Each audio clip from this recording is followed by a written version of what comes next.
Sono state le sale del Palacongressi di Agrigento ad accogliere una giornata intensa dedicata all'orientamento dei giovani, un momento di confronto concreto sul futuro dopo il diploma.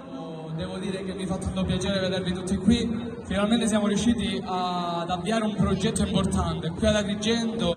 L'iniziativa, promossa dagli studenti di Vivere Ateneo dell'Università degli Studi di Palermo, ha visto una grande partecipazione degli allievi delle scuole superiori della provincia, segno di un bisogno sempre più forte di informazione e guida nelle scelte post-scolastiche. Il progetto prende vita proprio dall'esperienza diretta degli universitari, ragazzi che hanno già affrontato dubbi, paure e incertezze legate alla scelta del percorso accademico.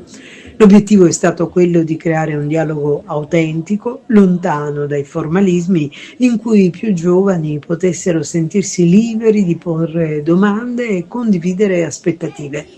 Durante l'incontro si è discusso di differenze tra i vari percorsi universitari, opportunità offerte dall'università quali tirocini, Erasmus, laboratori, difficoltà iniziali e come affrontarle.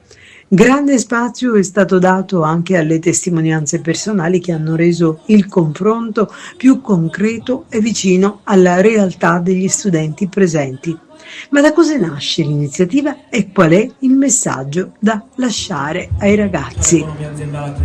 Tramite il presidente della consulta abbiamo organizzato un orientamento al Palacongressi con tutte le scuole della provincia di Agrigento. È stato molto positivo, i ragazzi hanno fatto tantissime domande sui diversi corsi di studio. Noi siamo andati con una rappresentanza studentesca che comprendeva tutti i dipartimenti di UNIPA, con i nostri ragazzi eletti negli organi competenti. È la prima volta ad Agrigento, noi lo facciamo in diverse scuole a Palermo e nella provincia di Palermo da diversi anni.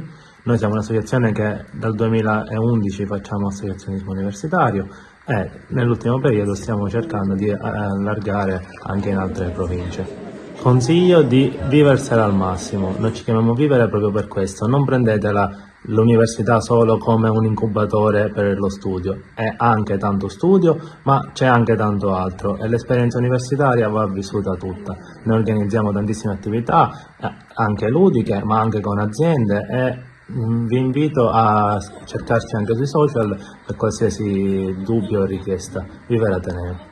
È l'unico corso del DISERS che... L'evento ha dimostrato quanto sia fondamentale creare occasioni di orientamento partecipato in cui i giovani possano sentirsi protagonisti delle proprie scelte. Agrigento ha risposto con entusiasmo, mostrando una generazione curiosa e desiderosa di costruire il proprio percorso.